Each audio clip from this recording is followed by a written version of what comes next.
Bismillahirrahmanirrahim. Assalamualaikum warahmatullahi wabarakatuh. Halo teman-teman, perkenalkan nama saya Sulis Liawati, mahasiswi semester 4 jurusan Pendidikan Agama Islam UIN Sunan Gunung Jati Bandung.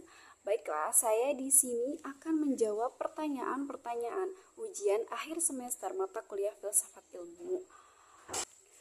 Oke, jawaban yang nomor pertama itu tentang 3 aspek penting dalam filsafat ilmu. Yang pertama ada ontologi. Apa sih ontologi itu?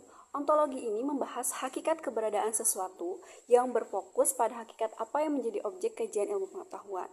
Jadi, ontologi ini adalah objek atau seseorang yang di dalam ilmu pengetahuan tersebut. Contoh pertanyaannya seperti apa sih hakikat ilmu itu? Karena ini itu menanyakan objek atau seseorang yang di dalam ilmu pengetahuan tersebut. Kemudian yang kedua, epistemologi. Apa sih epistemologi? Epistemologi ini membahas bagaimana cara mendapatkan pengetahuan dan bagaimana kebenarannya itu dapat dipertanggungjawabkan. Epistemologi ini itu cara untuk mewujudkannya. Pertanyaannya seperti bagaimana sih cara kita mendapatkan pengetahuan tentang objek? Kemudian yang ketiga yaitu aksiologi. Aksiologi ini membahas nilai dan tujuan ilmu pengetahuan, baik nilai intrinsik maupun nilai ekstrinsik. Aksiologi ini biasanya aspek yang akan direalisasikan dalam ilmu pengetahuan. Kemudian jawaban yang nomor 2, upaya manusia mencari pengetahuan ilmiah dilakukan melalui proses sistematik.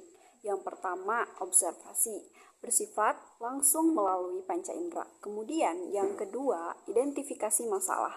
Manusia itu merumuskan suatu pertanyaan atau masalah yang menarik untuk diteliti lebih lanjut. Karena sebelumnya itu harus observasi dulu, kemudian habis itu identifikasi masalah yang harus diteliti lebih lanjut dari hasil observasi tersebut. Kemudian yang ketiga, perumusan hipotesis. Nah, perumusan hipotesis ini kita membuat jawaban sementara. Kemudian yang keempat, eksperimen atau pengumpulan data.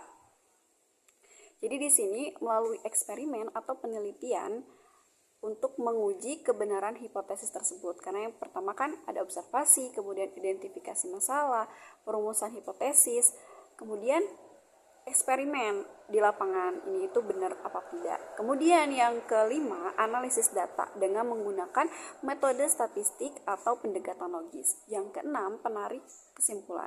Jadi setelah beberapa cara yang tadi yang sampai 5, kemudian disimpulkan apakah hipotesis ini diterima atau ditolak. Kemudian yang ketujuh, publikasi dan verifikasi kepada masyarakat. Jadi setelah pengetahuan ilmiah ini didapatkan, diverifikasi, dipublikasikan kepada masyarakat. Kemudian yang ke-8, pengembangan teori. Dari semua proses ini kemudian dikembangkan dengan teori-teori pengetahuan ilmiah yang relevan. Nah, proses ini memastikan bahwa pengetahuan dihasilkan bersifat objektif, rasional, dan dapat diuji kebenarannya. Kemudian jawaban yang nomor 3. Nah, pengetahuan ini dapat dikatakan ilmiah jika memenuhi syarat-syarat, yaitu objektif, sistematis, rasional, empiris, verifikatif, dan bersifat universal atau umum.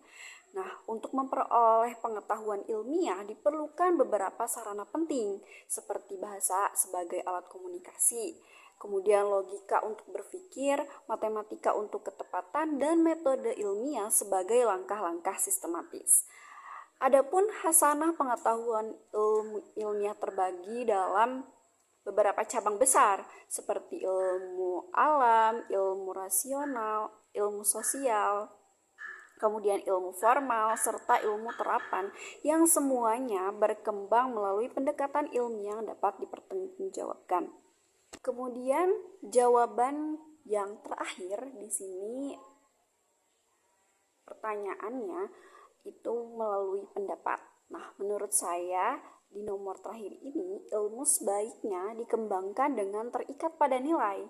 Karena hal ini agar perkembangan ilmu pengetahuan tidak hanya mengejar kebenaran secara logis, tetapi juga mempertimbangkan dampak etis, moral, dan kemanusiaan dari penerapannya. Karena hasilnya, ilmu tidak hanya bermanfaat secara intelektual, tetapi juga membawa kebaikan bagi kehidupan di masyarakat. Bukan berarti menghambat kebebasan berpikir, melainkan memberi arah dan tanggung jawab moral agar ilmu menjadi rahmat dan bukan ancaman bagi kehidupan. Oke teman-teman, itulah jawaban dari ujian akhir mata kuliah filsafat ilmu pada kali ini.